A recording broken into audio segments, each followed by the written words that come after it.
tell which lay eggs in life. Indeed. When I was 5 years old, my parents wanted some new chicks for the farm.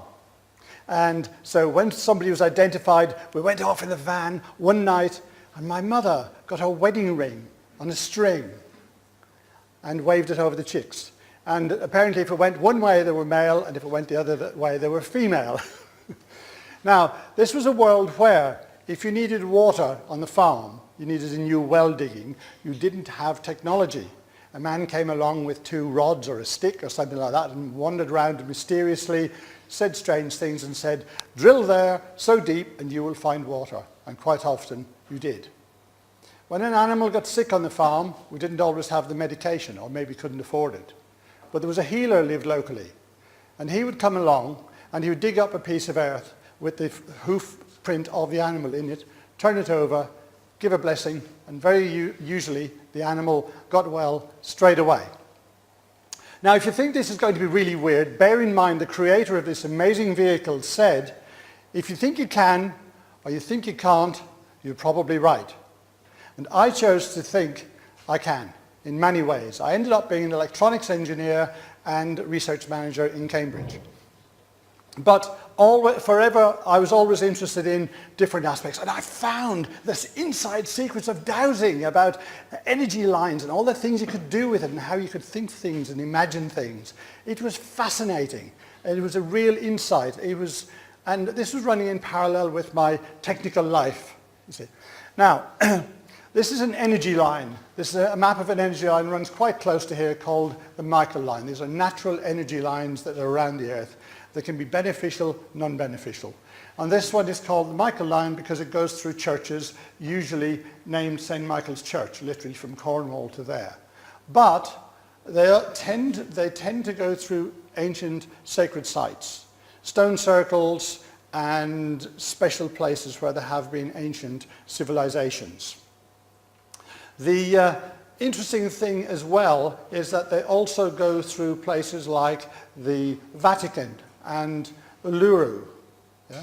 Now, Uluru is that big red rock in the centre of Australia, which is a very sacred site for the Aboriginal people, and all the indigenous tribes are aware of this kind of relationship and information. And the energy of these lines can affect our consciousness, and our consciousness can affect those lines.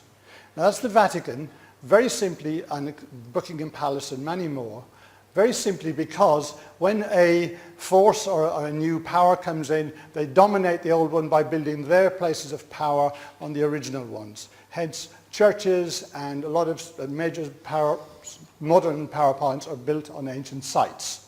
Then I had a midlife crisis. I ended up training as an energy healer. My calling was such that I had to. And that was over 3 years. And this is like hands-on, incredible things happening to my clients, where there were vision problems of more than 10 years disappearing quickly, there were pain issues disappearing, and knee problems, and all kinds of consciousness and slightly weird stuff, where life is in a mess but it doesn't make sense, there isn't a diagnosis. And that was just a struggle with me, because I was in this situation where astonishing things were happening to my clients, and there I was. But then I discovered the book with the worst ever cover design on it, which is an Austrian doctor, or basically they analysed by dowsing energy lines around a whole area, around a particular town. And they effectively predicted where people would be ill within the places. Now, this is Prague, where a couple of years ago I was there. I came over all week. I wasn't well. I was on my own. So I leaned by a lamppost, did some dowsing to find a positive energy point, stood on it for about 5 minutes, and I felt great. It was absolutely fantastic. Just charged myself up.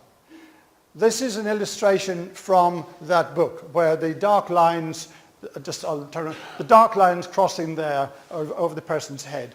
Almost certainly that person would have some kind of issue with the head, mental or physical.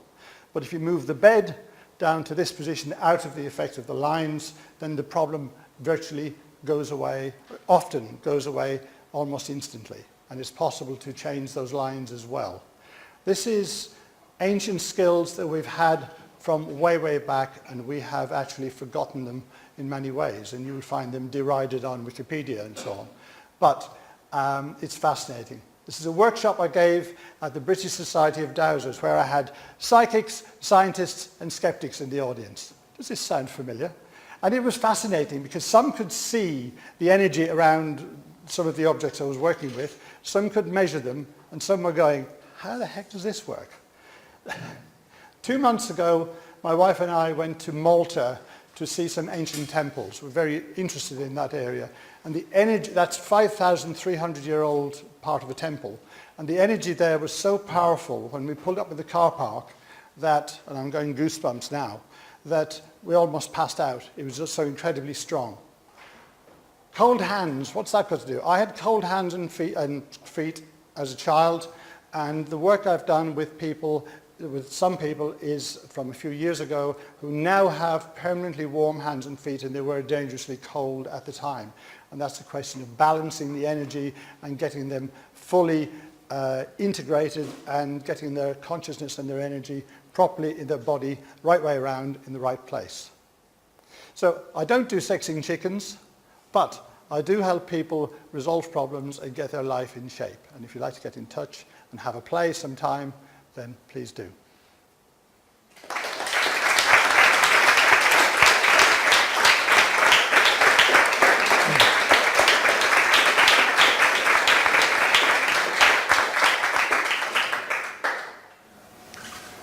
Does anyone have a question for Jim? If they don't, that's not a bad thing if there's one. I don't know if I missed it, but where was the farm that you grew up in that used those? Sure, it was in Ireland, in Wexford, southeast Ireland. Okay. Yeah. So Jim, putting your electrical engineering and your energy healing together, what is energy in this sense of energy healing? The best way to describe it is it's somewhere between consciousness and it's also tangible.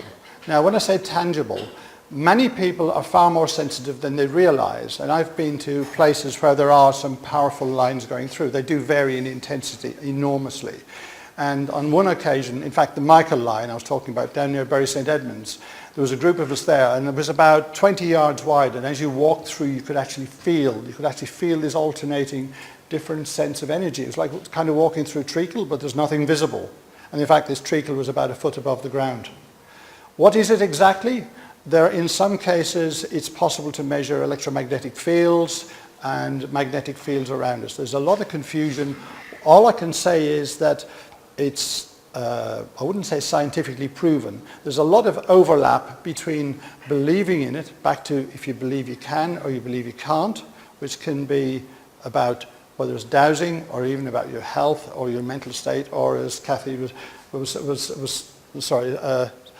somebody said earlier on, about literally believing in what you do, just going for it and believing it. Can I answer your question clearly?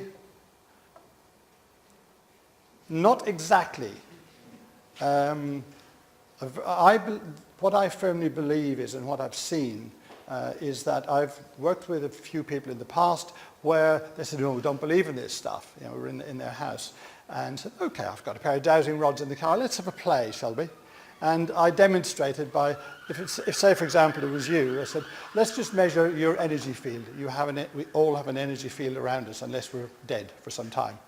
And I got a pair of rods and walked towards her, and the rods crossed over at, say, about this kind of distance. And we did a few more experiments. And then I said, "Why don't you try this?"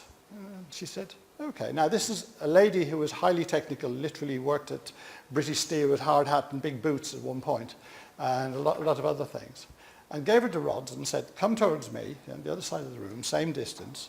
And she got halfway across the room and she nearly freaked out because those rods started moving and they were not under her control. There was something there she didn't understand. So she was a very logical, capable, intelligent person. And other people can be perhaps very maybe spiritual or something like that, or whatever terminology you want to use, and maybe very sensitive in the general sense of the word.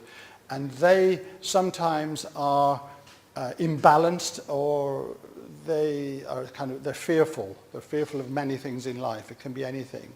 and they are maybe afraid of the energy, but of the energy or the consciousness or change is a big issue.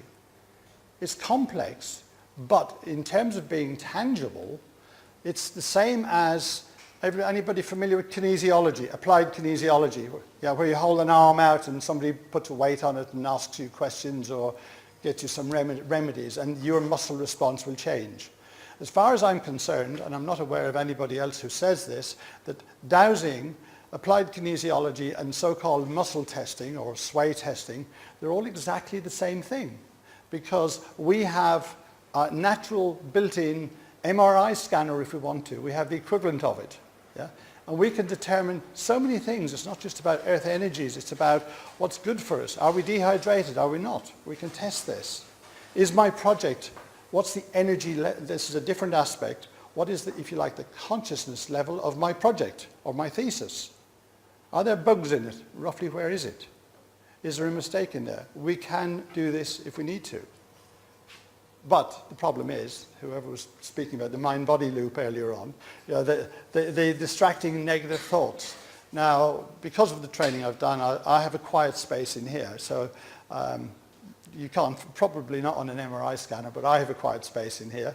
And if you ask me to check something in conversation, I probably can, and I'll use just my fingers as a source of measuring yeses and nos.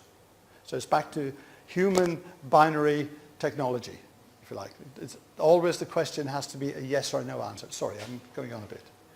Pamela? Are there any energy lines in or around Cambridge? They're everywhere. There's what's known as the Curry grid and another one, and they're typically about from a couple of, sort of 1.5 to 4 or 5 meters apart. They're everywhere. They're not something to worry about because it's a reality. They're around the world. Yeah? And the Michael line goes just down Wandlebury, just south of Cambridge. They're not a problem until they are a problem. Yeah? So I'm not trying to be alarmist, because there are so many issues around us that are affecting us negatively, if you like, from massive Wi-Fi to goodness knows what else, the emerging technology issues. And all the stresses we have from the media and everything else. It's when something is out of balance, something doesn't make sense, when your children don't sleep at night, or they're always on one side of the cot. That's one of the sidelines of side effects of this. Or somebody is sitting in a chair, their regular chair in front of the TV, for example, and their health is not good. Then, for undefined reasons, and especially for undefined reasons, then maybe, just maybe, there is something there which is relevant to that. It's called geopathic stress, by the way. So let me assure you, I'm not being alarmist or anything like that. It's just simply there are things that we would benefit from knowing about and just being aware of. Luca. So I have one. As you know, I've got an interest in mind culture. And then from there I developed an interest in neuroscience. And I was exposed to this guy called Sam Harris, who's a great author, neuroscientist. And he talks about consciousness and energy. And he talks about the use of microdosing of psychedelics to understand more about that. Is that something that is also contemplated in what you do? Well, I've not taken psychedelics as part of my studies. Sorry, Logan, but my earlier years we don't talk about. But I'm not into that particular area. That may well be true, and I would not be at all surprised. Equally, very deep meditation, extremely deep meditation, can open up all kinds of possibilities, balancing your chakras. For those who you may not know, your chakras are goes back to the Sanskrit, to ancient India, where the concepts, we have energy centers in various parts of our body with colors and different aspects associated with them. Balancing those up can actually also do things as well, without the psychedelics. So you don't have less side effects, probably. Sorry? You don't have any drugs for me then? No, sorry. I have a question. Can I ask? Sorry. Simone. I'm as skeptical as they come, because I'm a very rational person, but I notice things that are peculiar to me, when my partner thinks I'm a weirdo. And basically I hear the humming noise, And I thought I was just going crazy. I hear noises my father cannot hear. And I'm very electrical, so I get a lot of electric shock if I touch a plug. Or if I touch it. So what I do when I go home, I will have to touch wood with one hand and then switch on the light. So I'm just thinking about this body energy. I have no idea where this stuff is coming from. Okay. And I'm just wondering if I have to wear rubber shoes all the time. I don't know. And I think that... The problem with electricity, my body electricity, you know. Well, the first question I'd ask you is, does that happen when you're in your bare feet?